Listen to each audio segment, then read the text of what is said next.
Hi, guys. So today's story is one I actually know about. That doesn't always happen. Usually I come in cold, but I knew something about today's story.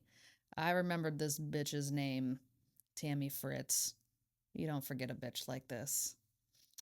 Uh, she she's had some notches on her belt, and she had crimes a mile long. And one of the people who she tried to hurt was James Bowden, otherwise known as Bo.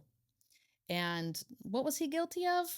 Oh, just trying to step up to be a father to her son and a good friend when she was in a time of need, and, just an all around great human.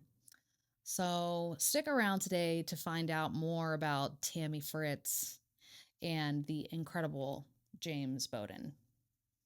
Hey, hey. Hi. What's up, everybody? How are you guys? Welcome to our channel, or welcome back to Two Peas in a Crime Pod. Episode, what are we on? 37? 47? 47? Episode 47. 47? Yeah, 47. That's what I Yeah. typed in. I can't even, it never doesn't seem real anymore. It's climbing up there. Wait till we're in the hundreds. We'll be like, Well, we won't count anymore. It'll just be like, it's a new episode. How are you today, Mama? I'm very good. Yes. Good. It's been a great day so far. That's what I like to hear. How are you? I'm okay. I'm on a break from school, so that feels good. And I'm undecided if I'm going back or not. So, When do you have to decide by? like tomorrow, Oh, probably. okay. Yeah, I emailed my teachers and was like, hey, You never told me what they responded. because I haven't checked yet because I'm being Oh, avoidant. So I okay. don't know what they responded. I was like, hey, no offense. I fucking hate this fucking course with a burning passion. And this is not how I learn. It's not. After taking, like, last week when I was like, you know what, I'm not doing a fucking thing and I'm not even touching my fucking computer. Like, nope. And I never even opened my laptop until Thursday night at 11, and then found out that my finals were due the next day. And I was like, oh, better take my test. I did. That was the best I've ever done That's after a weird. week of not practicing. Okay. I was hitting 90%. And I was like, okay. See what I mean about, like, instead of just like telling me like 18 hours a week, like cram it down your fucking cram hole. Like, I need time to like sleep and like let it convert to like fucking memory.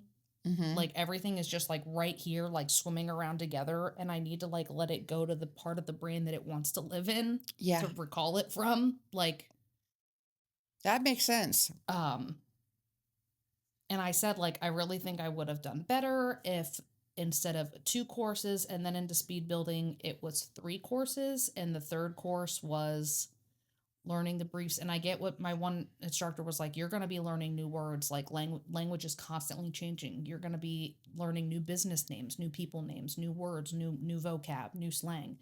That's very fair. I get that.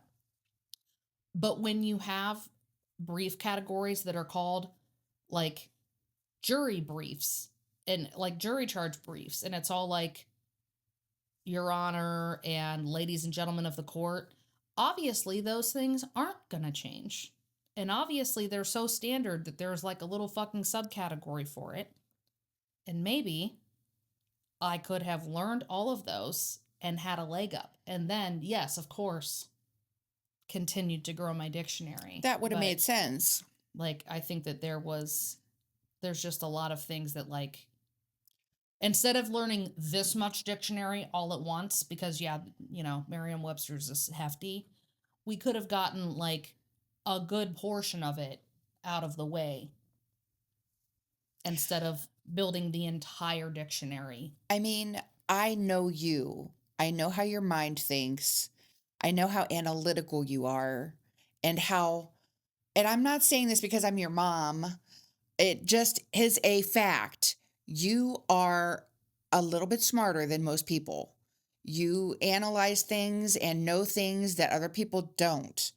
And you also, not only are you smarter than most people, but you give 210% in everything that you do.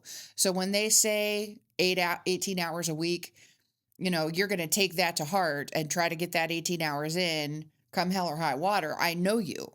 Yeah. And I know it was killing you to try to get that in. And I know you were doing your best to do it. What I hated was like I could absolutely spend like 18 hours and I would show like 3 hours on that RTC program because I spent 15 hours like adding the words to my new dictionary and then trying to memorize what the strokes were and like pouring myself into it. And that's what makes me mad is because like I do know it and I do enjoy like I know it. But when you were still learning so many new words all at once and then like cramming these practice hours in, and then when me being an anxious little girl goes to take these tests, I get nervous and my hands just do the wrong things.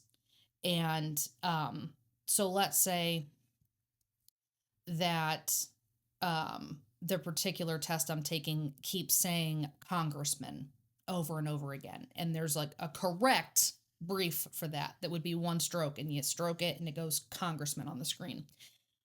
I will just, in the heat of that text, like testing moment, will just be like, okay, I'm just going to know that if I hit KWR EM, that means congressman. And I'm just going to keep doing that for the next hour that I'm taking this test. And then when I look back at my notes and see that, I'm going to be like, yeah, I meant congressman. I know what I meant. But I wasn't doing it right. And now what I've done is imprinted on my brain that that's a good brief form to use for that, even though it probably conflicts with something else and there is like an actually correct form that I should be using. Like I would just panic and like I kept fucking inverting my E's with my O's. So I would constantly be I would hit the N and then instead of hitting O, I would hit E. So it would put necessary. It would be like, did you murder that person? Necessary. Mm. Instead of no. Or I would put yo instead of yes. YE for yes. Like, Oh, okay. and so like when I would read back my steno notes, I knew what the fuck I meant and I would switch it out. But that wasn't helping me become accurate.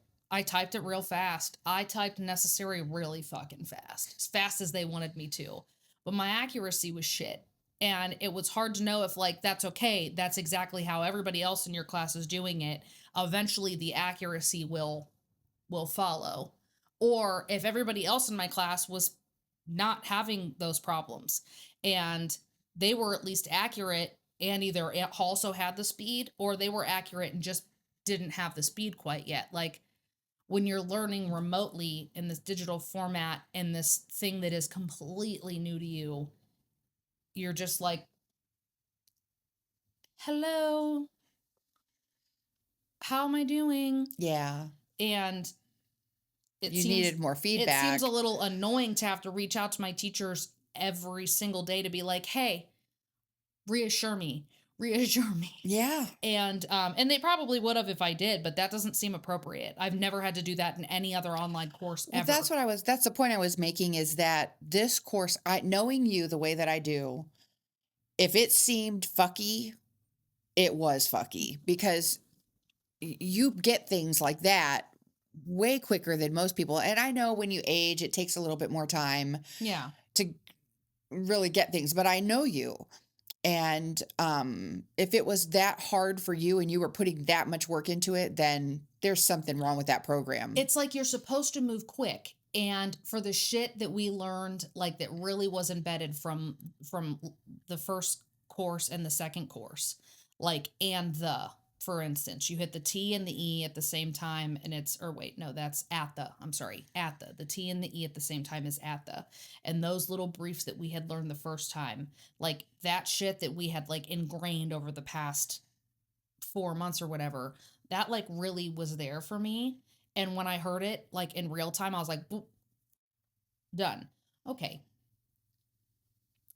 The bulk of all the briefs that we just learned for all like literary, jury charge, trial, all of this stuff we just learned it and then we're being tested on it like in the same week. So when I would hear like, um, ladies and gentlemen of the court, there's a one stroke brief for that. And I heard her say it. And then the lady keeps talking and I'm like, what's the fucking brief? What's the fucking brief?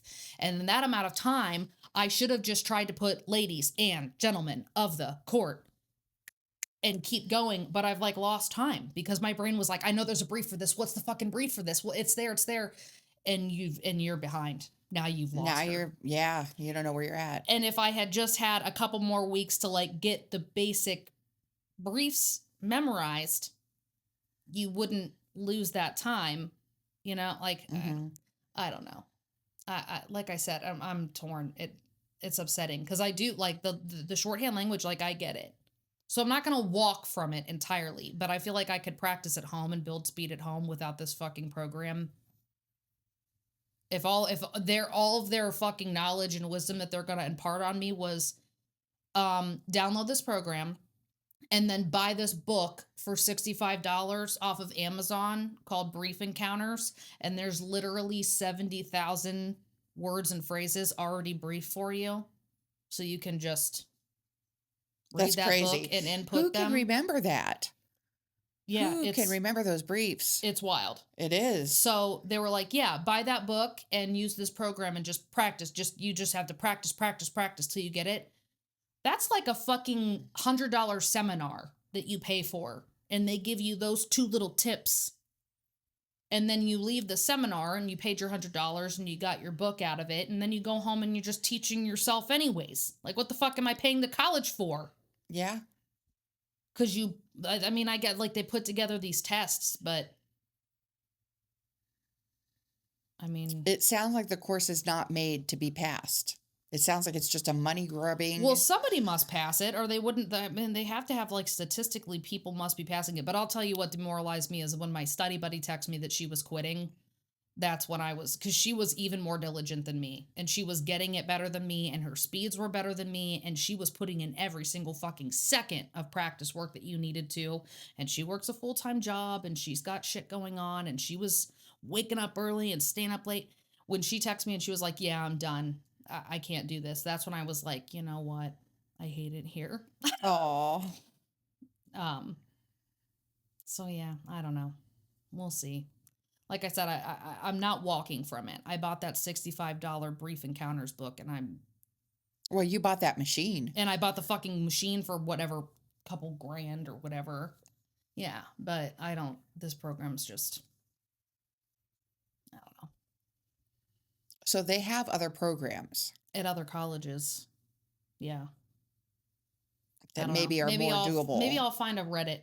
Maybe I'll find a stenograph Reddit. What program did you like? What did it consist of?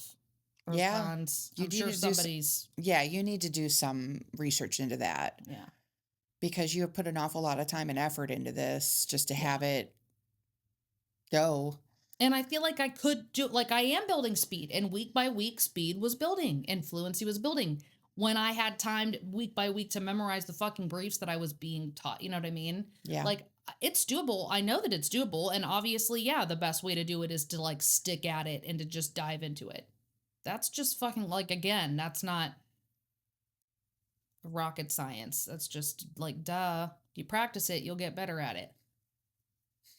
Thanks, Professor. That's my current conundrum. It's just deciding what I'm going to do. So, anyways, let's talk about murder. Oh, wait, no, you wanted to say something funny about a song. Oh! You said, don't let me forget to tell you something funny about a song. Oh, yeah. So you were singing, Oh, Happy Day, and talking about how cheerful it was. And I watched Big Mama's House. And it was on Big Mama's House. Even though I'm atheist, I love me that song. You just have to, like, you feel good when you... Well... And then you started going, do, do, do, do, do. When Jesus washed, when Jesus washed, when Jesus washed. And getting that. When Jesus washed, you washed my sins away. Getting that gospel. Yeah.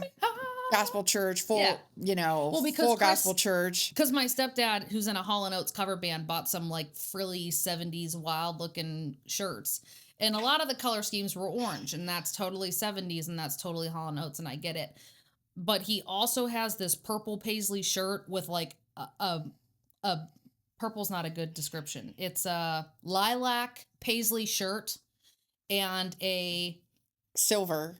it looks blue, like Robin's egg blue vest. It's silver. It looks blue. It looks like a fucking Easter egg. And I said, you look like you're a black man that's about to go to fucking Easter Baptist service. And then I started singing "Oh Happy Day" Because we used to go to a full gospel church. It's so like very snazzy. It's party. It's a high class looking outfit. It just doesn't give me Hall & Oates 70 vibes. It gives me Black Baptist Church vibes. So yeah, I couldn't stop singing. And then because of that, when you started doing this, it reminded me of Jesse Duplantis, who I used to love. Jesse Duplantis. If you don't know who he is, he's You probably didn't grow up in a cult. evangelical minister, and he travels from church to church, spreading the gospel. But he's hilarious. He's like a comedian, and he's got money. People just He got that. open up their purses, open up He their got wallets. that tax-free church money. They pour money into his ministry because he's hilarious and you just want to love him. But he was talking this one time, he was talking about one of the first time he's a bad boy turned evangelist. So he was talking about when he first was made to go to church when he was young, and his mom made him go to church. And he said, man, when those churches get to singing and they got the music going, he was like, I'll never forget this one song. Always, every week when they start playing this song, you might as well just forget about ever having dinner on time. He was like, the song was you made me think of it when you start going like this, and it was, I got a feeling everything gonna be all right. And he said it just repeat over and over again. It never stops. And then they'd lift the key. I got a feeling everything gonna be all right. And he's just talking about this story, and then he goes, and I'm just singing in my head, I got a feeling that this song ain't never ending. And it was just funny. I love Jesse Duplantis. I do. But it reminds me of the worst parts of my youth. When Mom threw away all of our DVDs and CDs and everything because they were the first generation Beatles album collection we had. All of my stepdad's, because he's old as shit, like his original fucking vinyl, like first fucking pressed editions.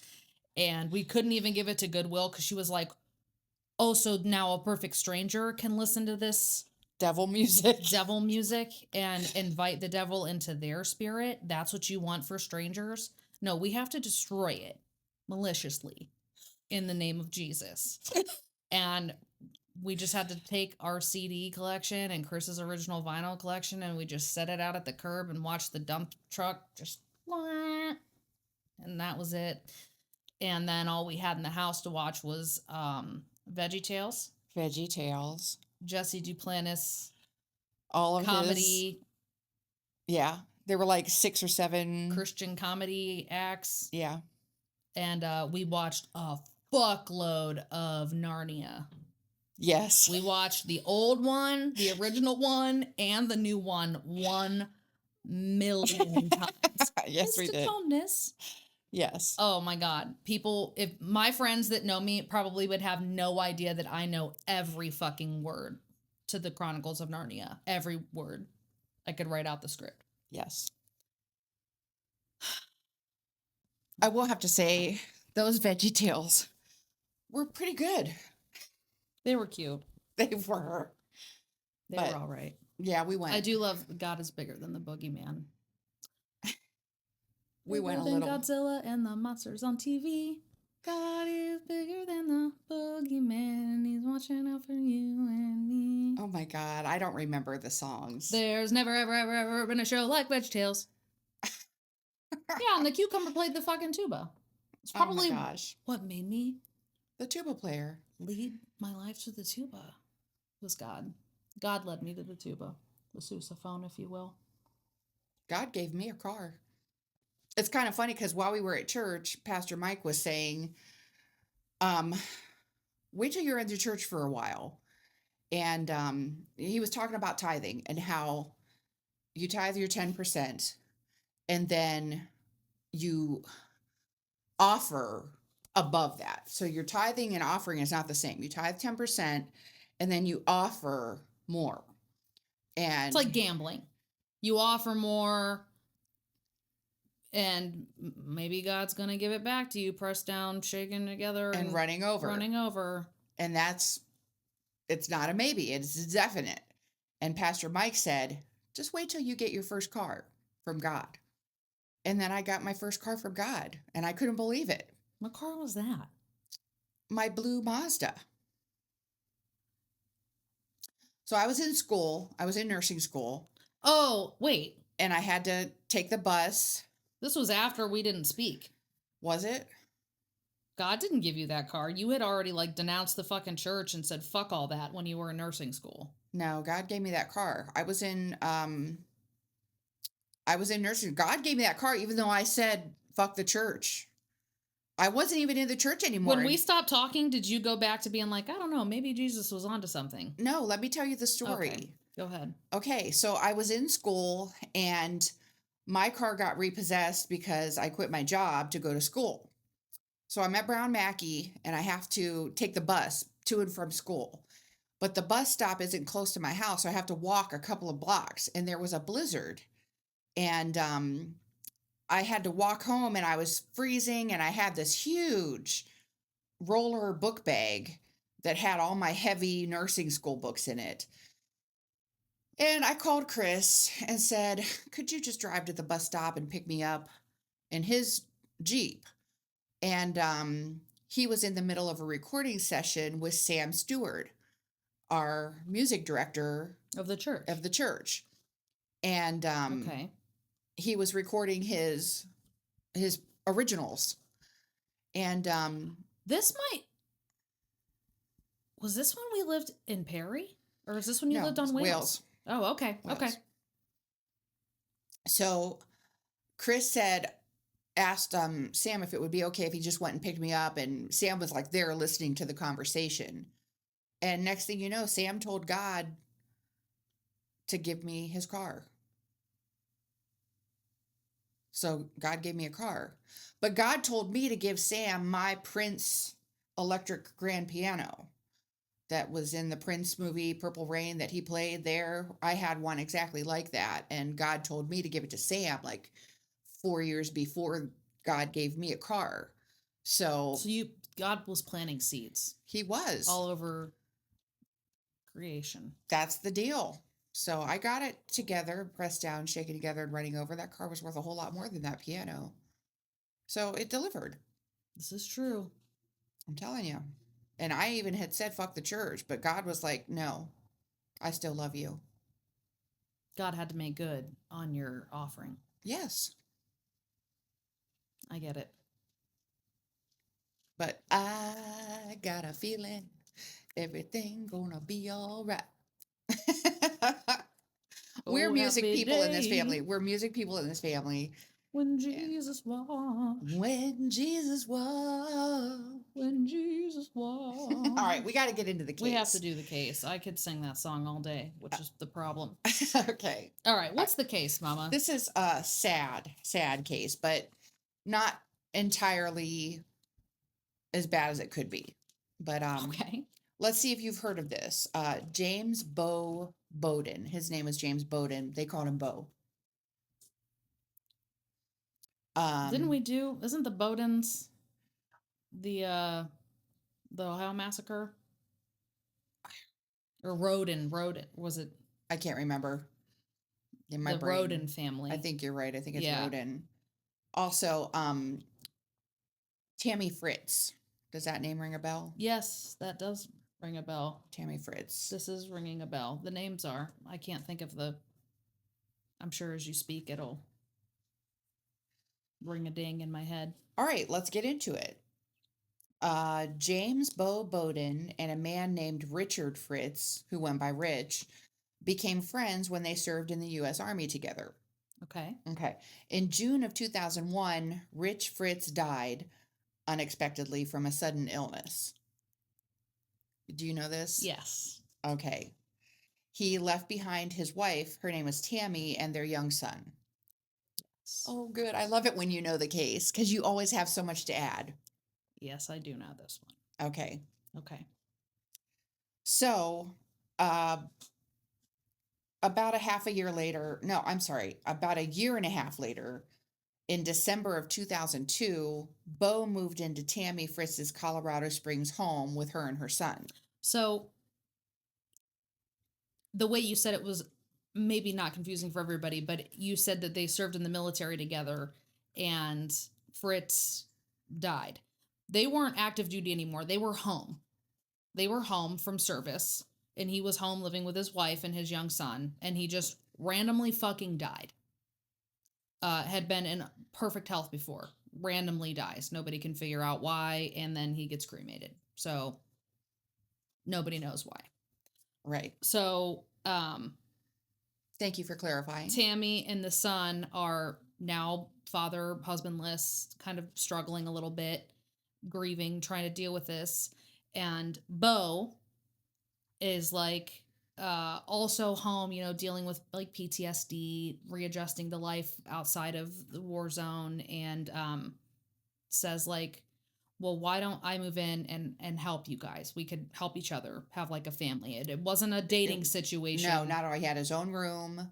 It was financial, and he was kind of a father figure to the boy. He felt bad because this boy would never remember his father, and Fritz had been um, a strong role model in the military to Bo, and they had formed this like really great friendship. And Fritz was a real leader and taught him a lot about life and a lot about how to be a good soldier and just all kinds of things. And he kind of felt this like need to help this family because this person had helped was him such in a war zone. a great guy. Yeah, just a truly good man. Like Yes. the embodiment of what an American soldier should be. Like, I'm going to continue to help my Oh, yeah. brother. I'm going to help his family. Yeah. Just an amazing guy. So basically, he just wanted to be a stabilizing presence for the boy. and he was. Yes. He absolutely was. The boy adored him. What was his name? Cody? I've got it in here. I won't know until you say it. Maybe I don't have it because no, Christian. Okay. His name is Christian. But okay. So in 2004, Bo and Tammy Fritz were drinking together at the home. Okay. And it sounds like this is something that they kind of do. Yeah, they were drinkers. They were, you know, at times maybe too much, but Bo never tried to be like inappropriate around the kid. But yeah, sometimes they would kind of get a little shit faced and come home and crash out. But again, it wasn't like a hooking up or a dating or a Yeah, no, it was just like, hey, it's Friday after a long week, like let's go grab a drink, and they would yes. drink. He had other girlfriends, she had other boyfriends. Right. So after consuming just one alcoholic drink that evening, Bo felt extremely ill, and when he woke up, he was unable to move. So he was hospitalized later that night because he was so ill and he couldn't move. The doctors conducted tests, but his lab results were inconclusive, and the precise medical cause for the symptoms wasn't ever definitively identified. They just chalked it up to drinking. Yeah. And a bad reaction. Then in 2005, on June 30th, he went to bed and his bedroom caught on fire later that night. As one's bedroom does. So he had been in bed after a night of drinking when the fire started. Tammy Fritz said that the fire began because a game system overheated in his room. You know, like he Xbox. Had like a PS3 at the time, you know, whatever the newest version was at the time, or like whatever the Xbox, right? Like 360 or some shit. And Yes. he had left it on, like shut the TV off, but the console was on, overheated, started a fire. So, well, luckily he woke up and got out of the room and got everybody out of the house. He didn't sustain any injuries in the fire, but the official definitive cause of the fire was never determined. Yeah, he woke up, he was really confused and disoriented, and there was just smoke. And so he, he, like a soldier, and just a smart person, he got down on the ground, like below the smoke level, and got himself out of there, made sure that the house was clear, just kind of like passed out in the front yard. And yeah, they were like, what the fuck? Yeah, how does your room How just does catch on just your fire? room, right? You know? Boy, you're having a rough time lately. Well, following the fire, Bo moved out and he got his own place, and it was in Colorado Springs. And then we're going to skip to 4 years ahead in 2009. Tammy was living alone with her son, and she had been working for a construction company that she'd been working at when he was living with her, and then for that time period after for 4 years. But she lost her job because she was misappropriating funds at work. To be specific, she was writing checks from her employer's account and having them cashed by others. And the others happened to be these acquaintances she met named Sean Legault and Michelle Heaston.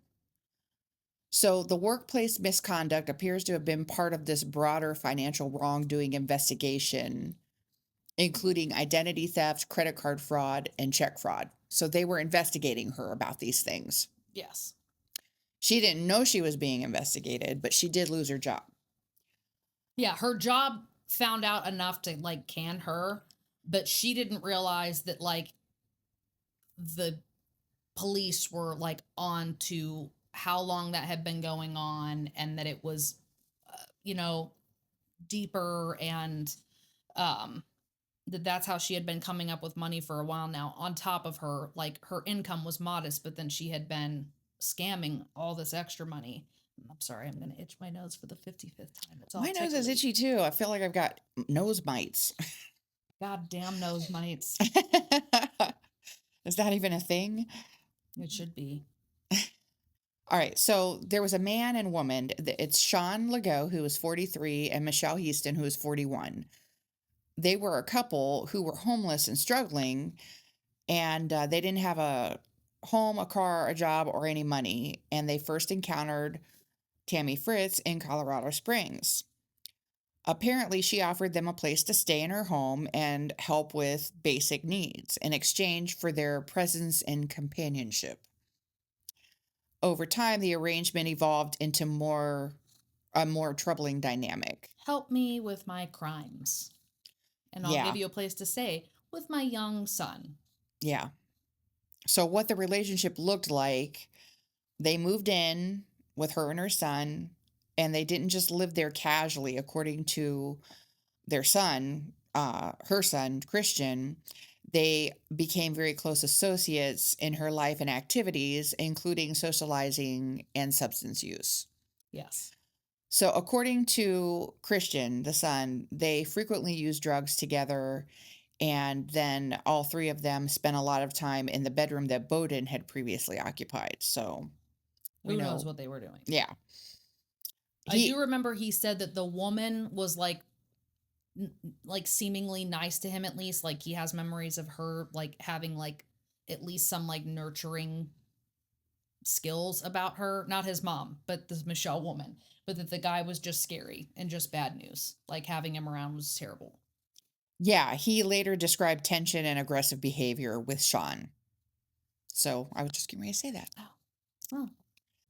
James Bowden, at that time, this was 2009, decided he wanted to move back to Alaska, which is where his parents were from. He wanted to return there and start over. Yes. So on August 2nd of 2009, which is the day before he was planning to move, Tammy, her son, Michelle, Sean, and Bo went out together socially. And at the end of the night, they all went their separate ways, and Bo returned to his home. The next morning, Tammy and Christian went to his house, To pick him up to take him to the airport. and he didn't respond to the knocking. So Tammy had Christian go in, and Christian found Bo severely injured and unresponsive. Um, he had actually suffered multiple skull fractures, severe facial injuries, and a traumatic brain injury. So emergency services were contacted and Bowden was transported to the hospital. He was moving back to Alaska because he recognized that he just, since he had gotten back from the service, which obviously made him feel good and like he had served a purpose, and like, you know, he got back and was just kind of lost in like, you know, day-to-day living, going to the bar, drinking too much, partaking in stuff that wasn't really fulfilling. And he had said like, I wanted to go back home to have the support of my parents and family to keep me kind of on check, like on track, and I want to go back to school, like I want to finish getting my degree, like. So it was this like really good and like genuine like self-reflection that he was like, I need to go back and I need to do better. I'm tired of this way that I'm living. I'm not living right. So it was like such a good thing. You know, most people would just keep drinking, keep goofing off, keep living wrong. Um, so he makes this choice to go back, and then he's almost beaten to death. Yeah. Right. So at first there was confusion about what had happened because he'd been drinking the night before. So they thought initially that maybe he fell. But later the medical findings determined it was a violent assault. He survived, but he required extensive medical treatment and rehabilitation. Um, he never really returned back to his normal self. When you have a traumatic brain injury, there was speech problems, He had mobility to learn how to talk problems. again. He had to learn how to do all these things again. And there were chunks of his memory that never returned. And there was years where, like, a lot of his memory was gone. Um, he said, It was a long, hard I road. think he said that it was video games. It was playing certain video games. I think he said Assassin's Creed is what popped into my head that he played. That kind of like helped start like waking up some muscle memory that had seemingly been lost, and waking up some war memories and some life memories and some skills and some like, oh, when I got home from like, that helped start unlocking these neural pathways in his brain. That's really amazing. Yeah, and despite all of that, once he was like healed and able to do stuff again, he did go back to school and majored in psychology. Like, he, you know, despite all of it, he did wake up as motivated as he had been before he got knocked out, you know? So, yeah, he was in the hospital for like a long time. Yeah. So authorities began investigating inconsistencies in the account of the events that took place. There were financial red flags and then the fraud investigation that was happening with Tammy. So, around the time of his attack, law enforcement sources said that they were investigating her for the nonviolent financial crimes, including the identity theft and credit card fraud and check fraud. But that's when they discovered Tammy had taken a life insurance policy out on Bo clear back when he had moved in with her the first time.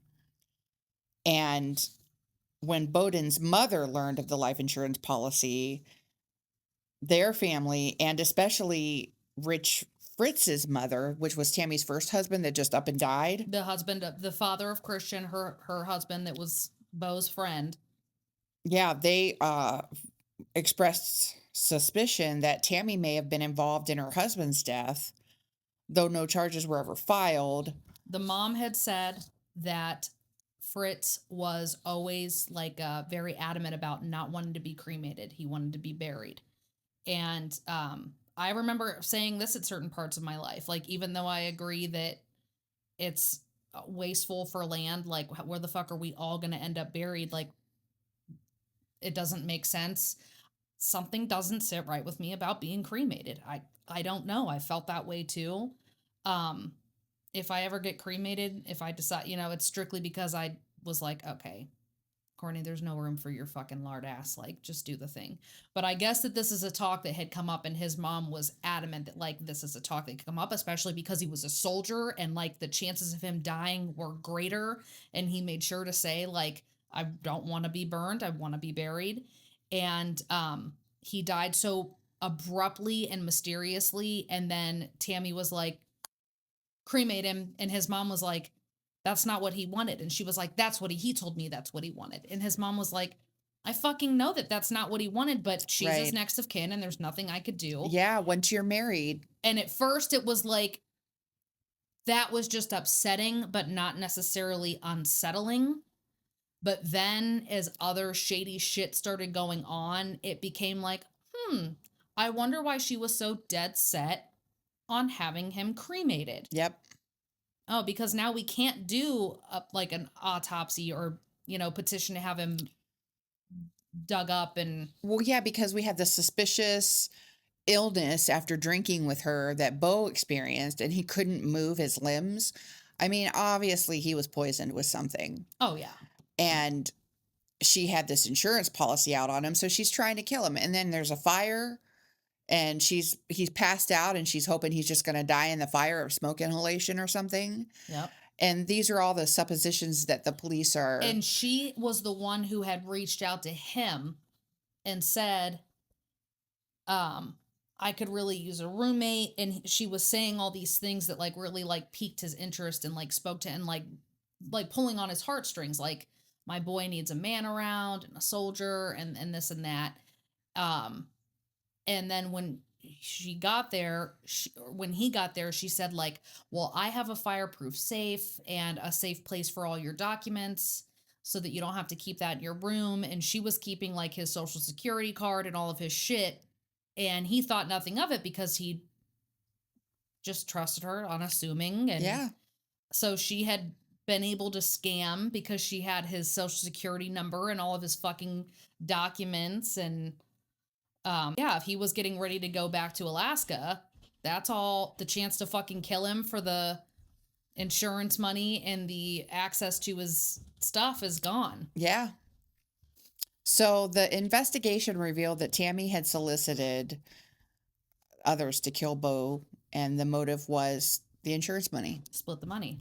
So basically, as Bo prepared to move back to Alaska in August, Fritz approached Sean and Michelle and asked them to help kill him because she wanted to collect the money.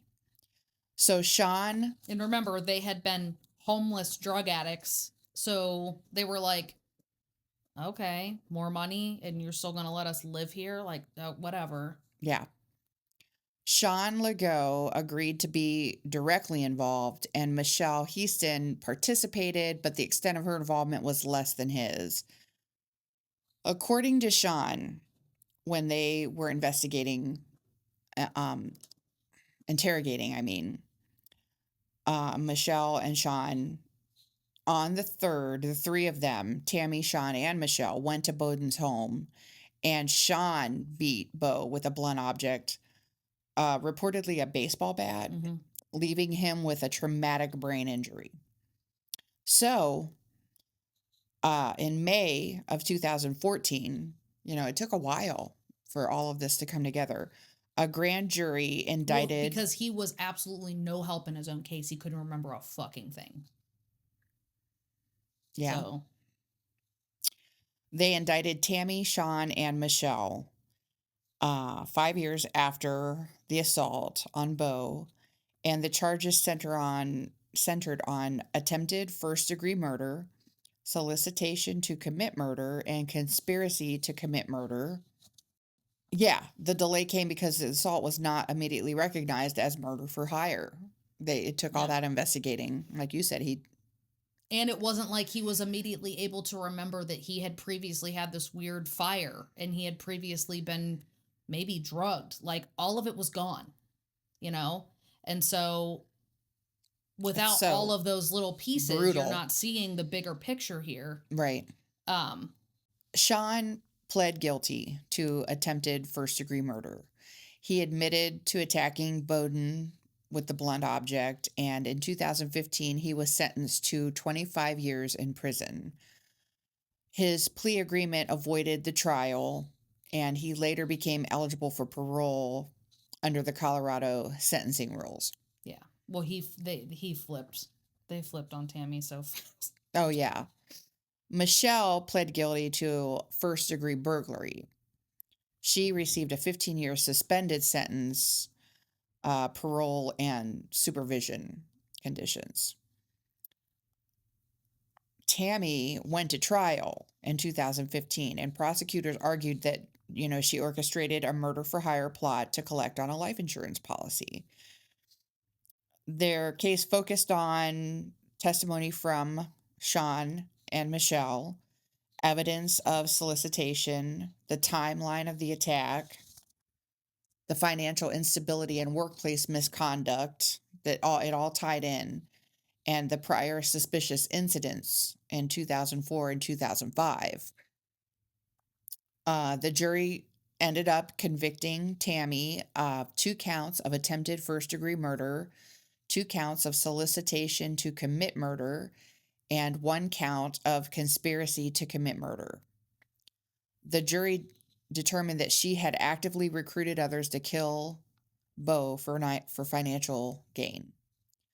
So she was sentenced to 48 years in prison, and she's serving her sentence in Colorado Department of Corrections. Bo did survive, but did suffer permanent injuries, and he did go through extensive speech and physical rehabilitation, never making a full recovery from all of that. And here's a guy that just wanted to do a good deed. No, and when he speaks, you can tell, like, he sounds at first, you're like, why is this guy talking slow? And how was he a fucking soldier when he doesn't seem like, all there? And then you learn why he's talking slow is because he literally had to relearn how to talk because that part of his skull had been caved in with a bat. And it's amazing that he survived. Not only did he survive and learn how to talk again, continued to educate himself, got his degree in psychology, and he might put his sentences together slowly, but they are well thought out and articulate sentences. And after all of that, he stayed in touch with Christian, his son, and still considers Christian his family and looks out for him. And Christian loves him. Christian said that one of the worst days of his life was coming in and seeing Bo. What a horrible thing for Tammy to do. Yeah. She knows he's in there. The 2 men in his life that meant the most she took. I mean, it's speculation that the husband or, his father, but, definitely Bo. And let's say she didn't do in her husband. Let's say she had nothing to do with that. It really just was an untimely death.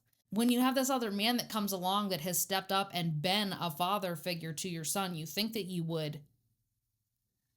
Why not take the fucking policy out on the drug addict that you let move in, and you and Michelle fucking poison him and no one's going to miss a drug addict, and everybody's going to think he overdosed so you can collect the money. You know what I mean? Like, she's nuts. And the son said, like, I still talk to my mom. That's my mother. I love my mother, but I don't trust her. And I have to keep her at arm's length always, Mostly I continue to talk to her so I know where she's at and what she's thinking more than anything else. Is there did you watch the There's song? I watched a documentary about it. Okay. I can't remember what it was on, but it was, maybe it was Worst Roommate Ever. Oh, okay. I've never watched those. Yeah, and this guy, I'm gonna have to look that up. Bo, is just amazing. I cried. I was crying. Oh. Like, he literally just loved this kid so much, and the friendship that, anybody would be lucky to have a friendship like that. Yeah. That he stuck it out and was there for this kid, and everybody hopes, like, God forbid I die, that someone will step up for my children, keep my memory alive for them, but also be present for them and a role model. And this guy really did. And yeah, it was just a really like miraculous story of friendship and a bond and everything he had to overcome. And there I they didn't he didn't exactly say this, but it was kind of alluded to that there was a part of him that forgot like Christian for a little while, like why that bond was important. And through memories and pictures and videos and allowing his brain time to heal, Yeah. memories did come back. And then he stepped right back up and fulfilled the promise. And Christian, despite losing his father, living through this incredibly traumatic event, seeing his best friend, they describe him as big brother, little brother, I think is how they describe one another. Seeing his brother beat to death and then barely recover, in the hospital. It took time. And then he moved back to Alaska. Um, and then finding out that his mom's a fucking lying piece of shit and losing her. Yep. He grew up to be an incredible man.